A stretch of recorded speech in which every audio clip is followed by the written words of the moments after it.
Damn it, son, it was a simple task. Just don't look out the window. How hard is that? My dad shouted at me. I wasn't processing his words. I was sitting on the floor, arms and legs splayed everywhere in utter shock. What the hell had I just seen? My mother ran to the bedroom door. She had tears in her eyes. Is everyone all right? She asked. Yeah, we're fine. We still gotta get that creepy effing monster, though. Nathan, get up. We got some work to do, my dad said. I got up as soon as I could. My dad thrust the shotgun into my arms and marched downstairs. He opened the basement door and descended, coming back with a machete and some kind of spray bottle. He sprayed the liquid onto the machete before walking to the front door and wait. Dad, what are you doing? I asked, confused. I was just traumatized, and now my dad is waiting at the door, machete in hand like he was about to kill someone.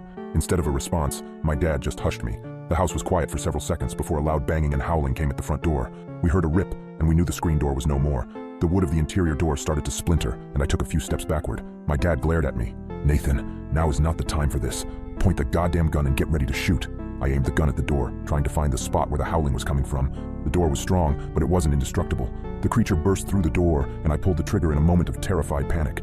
My dad knelt down and brought his machete down on the abomination's head.